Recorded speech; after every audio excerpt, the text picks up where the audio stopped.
참 우리가 오늘 어려운 지경에 있지만 모든 것 다 이제 하나님의 섭리 속에서 잘 이루어져 가고 또 될 줄로 믿습니다. 그런데 우리가 자라면서 들은 말이 있잖아요. 그게 뭐냐면 화무는 11홍이고 권불 10년이다. 이제 이런 이야기를 저희들 잘 하면서 또 들으면서 자라났습니다. 근데 그게 무슨 말이에요? 열흘간은 꽃이 없다는 거죠. 그리고 10년간은 권력이 없다라고 하는데, 제가 우리 이 나라와 가까운 그 이웃이라고 있는 중국을 보게 되면 중국이 공산주의를 받아들여서 공산주의적인 나라가 되면서도 그 지도자들이 딱 10년씩 하고 물러나는데, 이 시진핑이라고 하는 사람이 나와서 그런 모든 법을 바꿔서 영구 집권을 하려고 하고 있는데 지금 많은 어려움을 당하고 있다라고 하는 이야기를 듣고 있습니다. 그래서 정말 우리가 역사 속에서 하나님의 섭리가 어디 있느냐라고 하는 것을 깨달을 수가 있습니다. 그래서 우리가 역사를 전문가는 아니지만 살펴보면 모든 개인이나 단체나 나라들이 어떻게 됩니까? 번성한 후에는 예외 없이 쇠퇴하여 다른 나라의 침략을 받아서 식민지 국가가 되거나 역사상 그 자취를 감춰버리는 그런 나라가 참으로 많은 것을 우리가 상식으로 알고 있습니다. 그래서 우리가 잘 아는 교부 어거스틴이라고 하는 사람은요, 한때 세상을 잘못 본 적이 있다고 그래요. 그래서 이러한 세상 역사의 흐름을 잘못 파악해서 처음에는 로마 제국이 하나님의 나라인 것으로 착각을 했다라고 하는 것이 사실로 역사에 기록이 되어 있습니다. 그러나 이 어거스틴은 그 무지한 잠에서 깨어난 것은 로마 제국이 바벨리안이라고 하는 그 당시에 야만족이라고 불리우는 그 야만족들에게 처참하게 무너지는 것을 목격한 후부터 그가 눈을 뜨게 되었다라고 하는 것입니다. 그 후에 그가 저술한 책이 유명한 신국론이라고 하는 것이 있습니다. 한때 많은 사람이, 우리가 지금도 그렇잖아요. 한때가 아니고 많은 사람이 미국을 지상 낙원으로 생각해서 동경했으며, 조금만 능력 있는 사람은 그저 탈출, 자기 나라, 그리고 미국으로 이민을 가려고 애를 썼다라고 하는 사실은 너무나도 유명한 이야기라고 말씀을 드릴 수가 있습니다. 그래서 아직도 미국이 최대 강국으로 국제적으로 그 힘을 유지하고 있긴 하지만은 언젠가는 반드시 상상도 못할 그런 환경이 될는지도 모른다는 거죠. 역사는 시간 문제지 흥망성쇠가 있기 마련이다라고 하는 것을 우리는 잘 알고 있는 것입니다. 그 근거가 뭐냐면요, 제가 1969년에 미국을 가는데 그때 미국은 정말 신앙적인 나라였어요. 근데 지금 이민을 많이 들이다 보니까 미국이 지금 기독교 정신이 점점 약해져 가고 윤리적으로 매우 타락해 있는 것이 사실이다라고 하는 것입니다. 그래서 이런 것을 보면서 세상 나라가 멸망한 시점에 제일 먼저 나타나는 것이 뭐냐면 윤리적으로 타락하는 거다. 우리나라도 과거를 보면 가난하고 어려웠지만은 얼마나 윤리 도덕이 강한 나라였어요. 근데 지금 보게 되면 우리도 미국과 버금가는 그런 양상을 보여주고 있다라고 하는 것입니다. 그래서 우리가 상식적으로 알 수 있는 것은 뭐냐면 세상 나라가 멸망할 시점에는 한결같이 우리가 다 누구든지 볼 수 있는 것이 뭐냐, 윤리적 부패가 극심해져 간다라고 하는 것입니다. 그래서 요즘 우리나라는 우리가 과거에 문민정부가 지나가고 윤석열 정부가 들어서면서 한국병 퇴치라는 슬로건을 내세우고 정치와 경제의 부패를 척결하겠다고 노력을 하고 있으나 더욱더 어려워져 가고 있습니다. 멀쩡한 윤석열 대통령 탄핵을 시키고 또 6월 3일 날 생각지도 않았던 새로운 대통령을 선출해야 되는 여소야대가 돼서 말로 표현할 수 없는 현상이 우리나라에 일어나고 있습니다. 민주주의의 근간이 삼권 분립인데 삼권 분립이 없어지고 입법 독재가 일어나서 지금 우리가 모두가 가슴을 쥐어짜고 한탄하는 그런 상황이 벌어지고 있다라고 하는 것입니다. 만약 우리 성도들은 진정으로 나라를 사랑한다면 우리가 이제 여기에서 개혁 사업이 성공할 수 있도록 기도하며 동시에 우리 자신들도 스스로 개혁에 앞장서고 올바른 지도자를 뽑기 위해서 기도하고 최선을 다하는 노력이 있어야 될 줄로 믿습니다. 사랑하는 여러분, 그래야 우리 대한민국이 살 수가 있습니다. 특별히 성도들, 믿는 자들이 이 개혁, 지금 이제 독재, 입법 독재가 되어가고 특별한 사람들의 독재가 지금 점점 더 왕성하게 그리고 지금 기승을 부리고 있는데 우리 믿는 자들이 이 개혁을 앞장서지 않는 한 앞으로 대한민국은 더 이상 정말 기대할 수 없다라고 하는 겁니다. 우리가 정말 우리 역사를 돌이켜보면 가장 가난한 나라에서 지금 10대 강국에 들어와 있는데 이것도 우리가 한 것이 아니라 하나님께서 축복해 주신 것인데 이대로 가다가는 모든 것을 상실하는 처지가 될 것이다 라고 생각을 합니다. 여기까지 오면서 그래도 교회가 참 많은 노력을 하고 교회가 중심이 되었다고 하는 것에 대해서 부인할 수 없는 사실이라고 말씀을 드릴 수가 있습니다. 여러분들 일본 제국의 총칼 앞에서도 아랑곳하지 않고 3.1운동을 주도했던 교회가 해방 이후에 이 나라의 정신적 지주가 될 수 있었던 것처럼 지금 다시 대한민국 교회는 스스로 개혁을 통해 그 본래 위치와 본래의 정체성을 찾아야만 된다고 저는 말씀을 드리고 싶은 것입니다. 요즘 현대교회가 그 힘을 잃게 되니까 한국 전통의 미신적 사상들이 활개치고 있는 것을 볼 수가 있어요.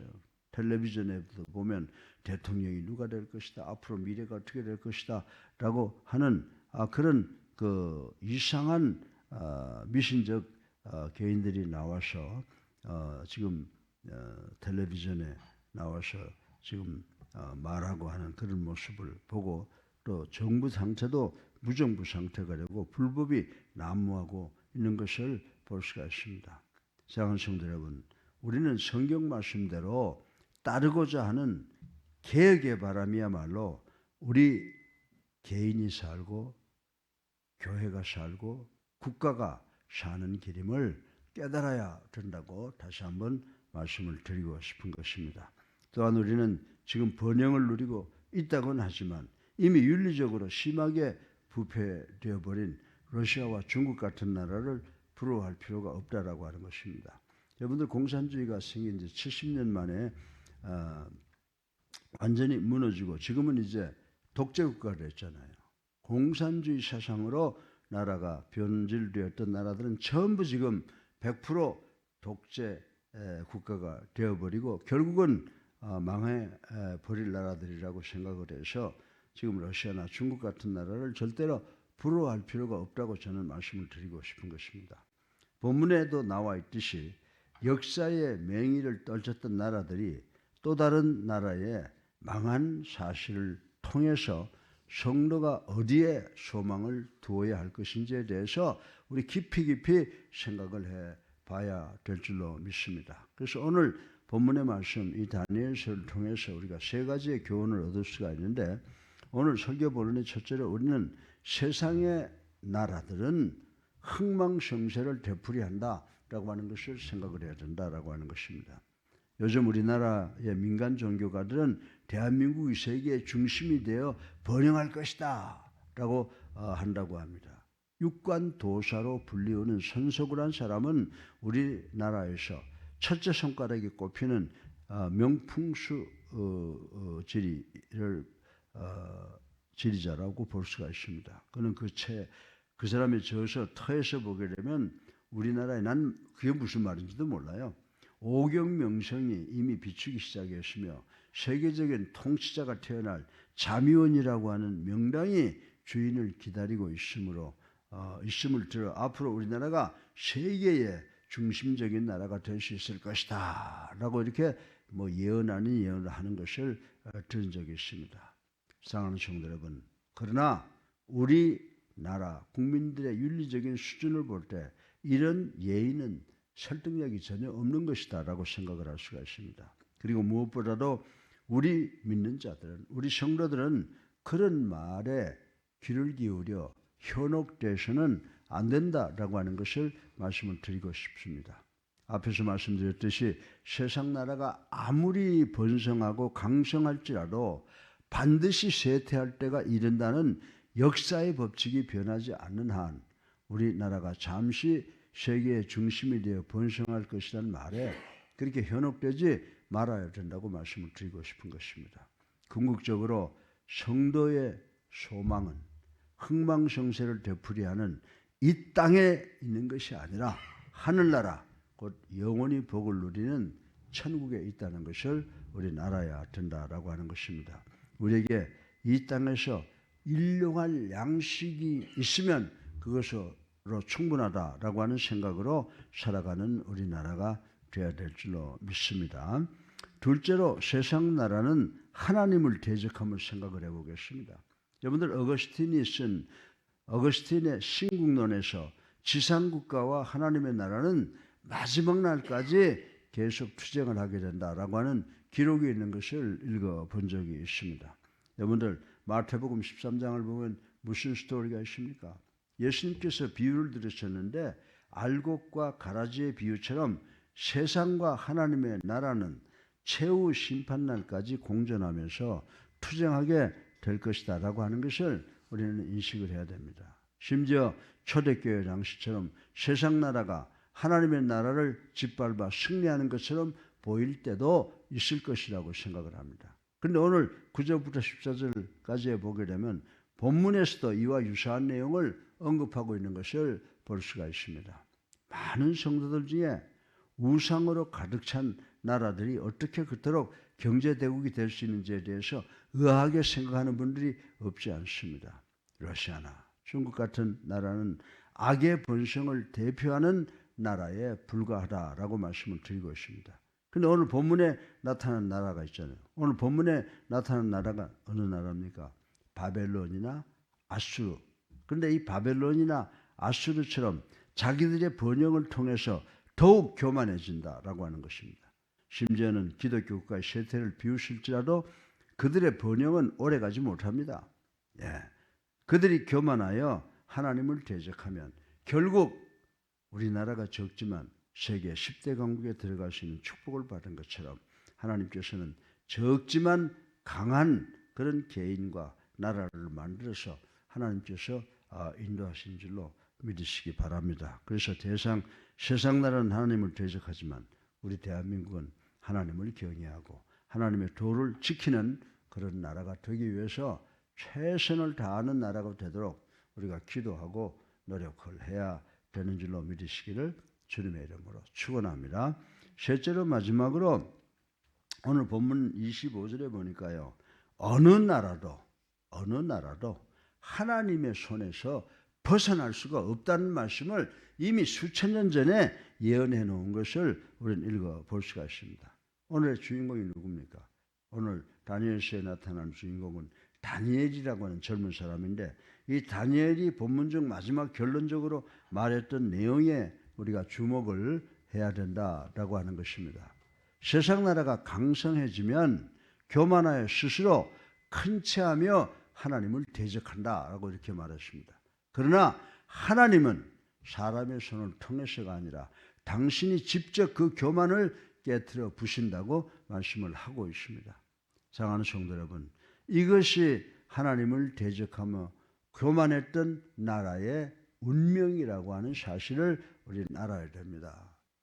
어제 주일 오후에 제가 말씀을 드렸잖아요. 벨사살 왕이 그냥 그 나라가 바벨론이 그렇게 강하고 한데 밤에 한 사람이 암살자에 의해서 사살을 당하지 않습니까?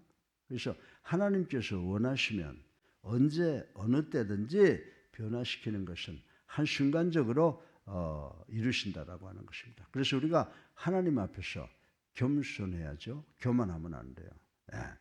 바로 이것이 하나님을 대적하는 개인과 교만했던 그 나라의 운명들이라고 말씀을 드릴 수가 있습니다. 우리나라 공산주의의 종주국인 구소련이 어땠습니까?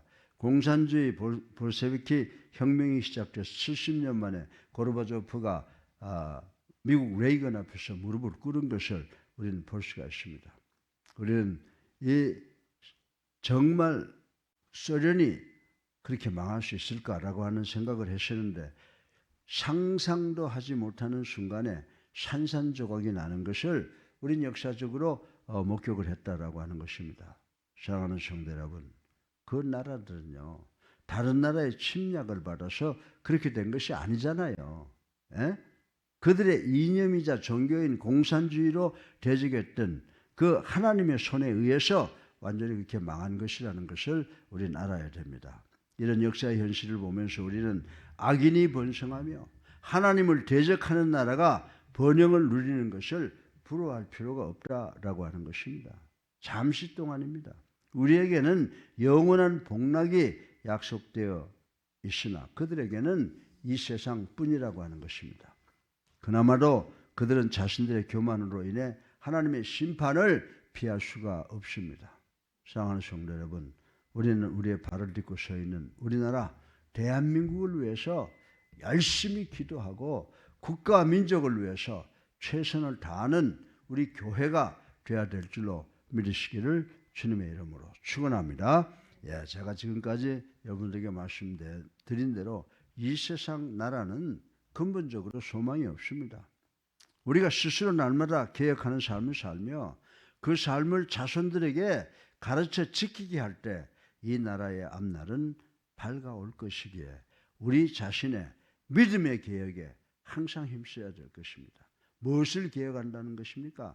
자꾸 세상화되어가는 우리의 믿음을 성경으로 돌아가는 초대교회로 돌아가는 그런 개혁을 우리 교회가 해야 되는 줄로 믿으시기를 주님의 이름으로 축원합니다. 그래서 우리가 하나님 품 안에서 하나님과 더불어 동행하는 시온의 대로를 걸어가는 우리 그리스도인 또 그리고 교회가 되어야 될 줄로 믿으시기를 주님의 이름으로 축원합니다. 오늘 본문을 정리해 보면 어떻습니까? 세상 나라는 어떻다고 그랬어요? 세상 나라는 흥망성쇠를 되풀이한다고 그랬습니다. 그리고 세상의 모든 나라는 누가 대적한다고 그랬어요?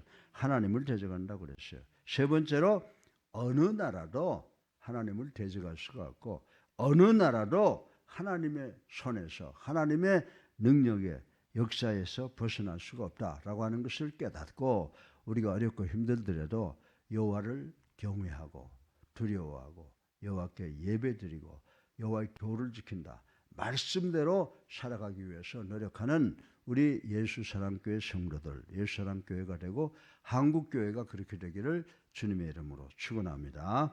살아계에 있어서 우리 삶을 주관하시는 만복의 근원이 되신 아버지, 찬양과 영광과 존귀를 올리고 회개하고 주님 십자가 사랑 감사합니다. 오늘도 다니엘서를 통해서 세상 나라는 흥망성쇠를 되풀이하고 하나님을 대적하고 그러나 어느 나라도 하나님의 손에서 벗어날 수 없다라고 하는 귀한 교훈 배웠습니다. 아버지 하나님, 우리 교회를 우리 나라를 축복하여 주셔서 6월 3일 날 하나님의 마음에 합한 자를 뽑으셔서 우리 나라가 세계를 이끌어 나가는 지도자적인 나라가 될 수 있도록 그리고 우리 그리스도인들, 우리 대한민국이 마음 놓고 살아갈 수 있는 자유민주주의를 꽃피우는 그런 나라가 될 수 있도록 축복하여 주시옵시고 한미일 동맹이 더욱더